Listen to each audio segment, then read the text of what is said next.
Hello and welcome to Moment Photography. So today I'm going to talk about my R5 camera again.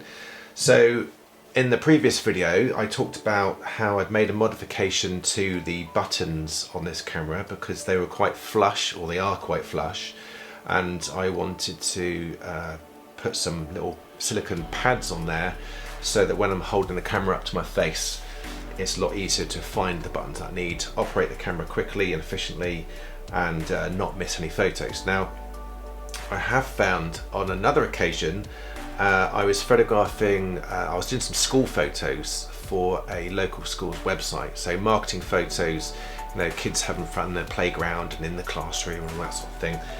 And when I was taking the pictures outside, it was quite a sunny day, and it was at the time of the year, because it was not that long ago, at the time of the year where the sun was sort of quite lowish, and you know, the bright sun and low light, it can potentially get into the viewfinder and make it harder to see. Now I've noticed that with this Canon R5 camera, the viewfinder, or the eyecup, is significantly worse than my previous Canon cameras. So my 5D Mark III, which is this camera that's filming me now, and my Canon 1DX Mark II. Those two cameras both had virtually, if not the same, eyecup. Whereas this one is the completely redesigned one. And it's got a little sensor on here as well, so that when you put this, when you put the camera up to your face, then it will switch between the rear LCD and the EVF, or the electronic viewfinder, which you're going to be looking through. So there's a few extra things going on. Now, when I originally looked at this eyecup, I thought, oh no, it looks like you can't change it, because you know, I had this problem and I was like, what am I going to do? And then I looked around online, and I did actually see a photo where someone had removed one of these, and it's just simply these two screws here. I haven't actually tried it myself, but apparently it's just these two screws, and then just this outer rubber part just comes straight off, and the central part where you can see the sensor and everything just stays where it is. So in theory it should be very easy to replace this eyecup. The only downside is that currently there is no replacement on the market that I have found. So I was like, well, this is a really big problem, and I looked around online, and I did see on the DP review website that in the forum there were other people who had this problem too, and there were also some people who said they didn't have this problem. Now, I'm not going to say that the people who didn't have the problem, that they're using, you know, that they're stupid or anything like that. I think it's probably partly to do with your face shape.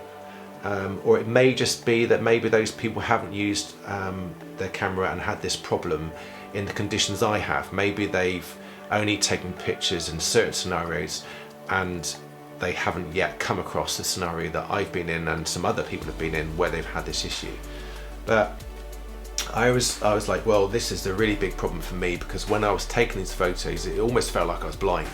You know, it removed, you know, loads of contrast from when I was looking through the EVF, and it made it really hard to make out what was going on. You know, I couldn't see the focus clearly, I couldn't see, you know, properly what was going on in the viewfinder in terms of what I wanted to capture and what I wanted to eliminate from the framing of the photos that I was taking. So obviously that's going to inhibit your creativity and make it harder to get those great shots. The last thing you want is to have obstacles in the way when you're trying to get great photos for your client. So thankfully that's been the only time it's really caused me an issue. So it's one of those things, it's not going to happen very often, and most of the time it's going to be fairly minimal, but when it happens it's a really big issue. So I was frustrated that there was no options currently on the market, so I did actually contact Canon, their technical department. Now they didn't unfortunately have an answer for me, as I said, because there's no replacement on the market. They then put me forward to contact a company called H. Lehman, and they deal with repairs and spare parts, I believe. And again, they didn't have any replacement that they knew of. So then it came to, like, there's a saying, I think it's necessity is the mother of invention, and this was certainly one of those situations where it was a necessity for me to overcome this problem. So after thinking about it a little, there's probably some other options I'll maybe think of later, but this is the one that I came up with. So what I did was I got a glove. Okay, you might think, well, what are you doing with a glove? Well, I thought, well, if I cut a piece of this off, then I could maybe use that as a hood over the eye cup. Now, originally, I did actually think maybe I could use a piece of bicycle inner tube, but then just as I was looking for a spare piece, I came across a glove and thought, actually, I think this would be better and cheaper. So I started to chop pieces up and ended up with something like this.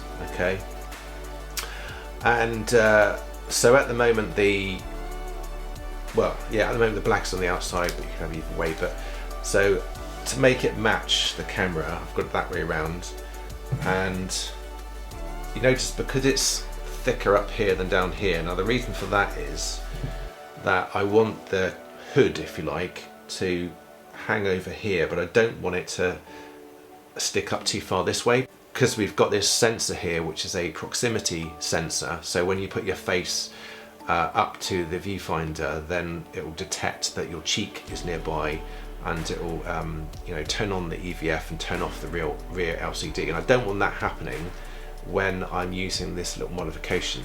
So I'm going to add this on here. Now this is not a perfect solution, but it's certainly an improvement, and I could probably make a slightly better version, actually, Mark II if you like. So try and adjust this a bit. Now it's not the prettiest, but it does do the job. Now there's a few things to mention about this. For one thing is you've got a diopter adjustment just here, and obviously that's going to cover it up. But as long as you've got your diopter setting okay, then you're probably not going to need to change it again for a long time. So and you can easily, take this off if you wanted to. So as I say, it doesn't affect the sensor here. Now what's good is that because it's very thin, it's not going to interfere with me trying to put a flash on, and it's also not even going to interfere with the LCD door opening. So that's a real bonus, because it does, as you can see, it does come pretty close, but it still allows it quite easily. And the other thing is that because it's rubber, it just slots right on. It's not going to fall off, and I can take it off if I want to.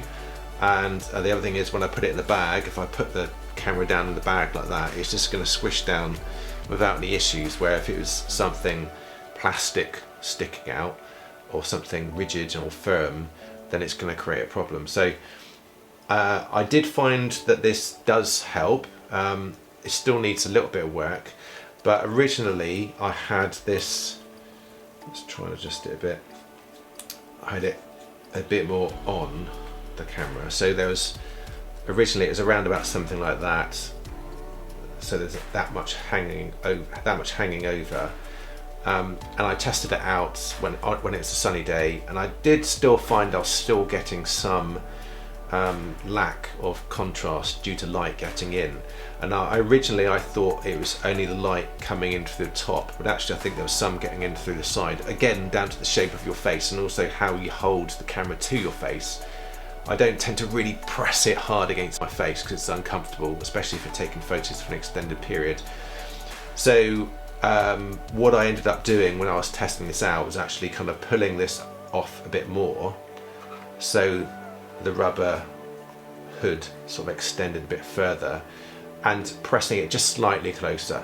But I think probably what I really need is a bit more around here, so where it's kind of curved down, I actually probably need to be sticking out some more.